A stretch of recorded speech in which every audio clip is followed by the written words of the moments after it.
காலை வணக்கம் மக்களே. நல்லா ஃப்ரெஷ்ஷாக டே ஸ்டார்ட் ஆகிருச்சு. என்ன இருந்தாலும் போய் டக்குனு எல்லாம் வேலையை பார்க்க முடியாது. இந்த பைப்புக்கு காவலாக உட்காந்துக்கணும். எப்போ தண்ணி வருதோ பிடிச்சி ஊற்றிட்டு அதுக்கப்புறம் தான் மற்ற வேலையை போய் பார்க்கணும்.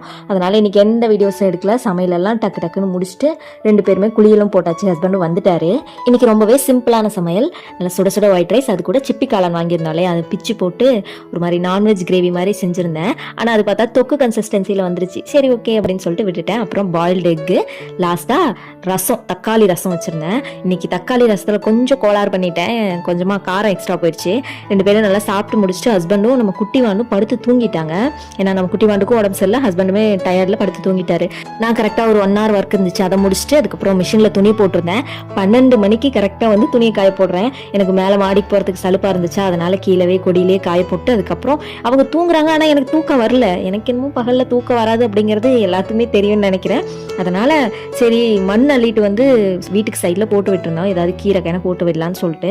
அது என்னதான் காட்டுக்குள்ளே இருந்து எடுத்துகிட்டு வந்த மண்ணாக இருந்தாலும் கரையான் ஏதாச்சும் இருந்திருந்தா இப்போ கொண்டு வைக்கிற செடியிலையும் அது அஃபெக்ட் ஆகி தேவையில்லாமல் வேஸ்ட்டாக போயிடும். அதனாலேயே எந்த மண்ணை எடுத்துகிட்டு செடி வச்சாலும் சரி வேப்ப முன்னாக்கு மிக்ஸ் பண்ணிடுறது. அப்படிதான் மிக்ஸ் பண்ணி விட்டுட்டு அந்த மண் அப்படியே ரிலாக்ஸாக விட்டோம்னா நாளைக்கு விதை போட்டுக்கலான்னு விட்டாச்சு. ஈவினிங்காக நானுமே ஃப்ரெஷ்அப் ஆகிட்டு துவைச்ச துணியெல்லாம் எடுத்துகிட்டு போட்டாச்சு. ஹஸ்பண்டுமே எந்திரிச்சிட்டாரு. நாங்கள் 2 பேரும் ஒரு இடத்துக்கு கிளம்பிட்டோம். எங்கே என்னங்கிறத நெக்ஸ்ட் vlogல போடுறேன், மறக்காம பாருங்க.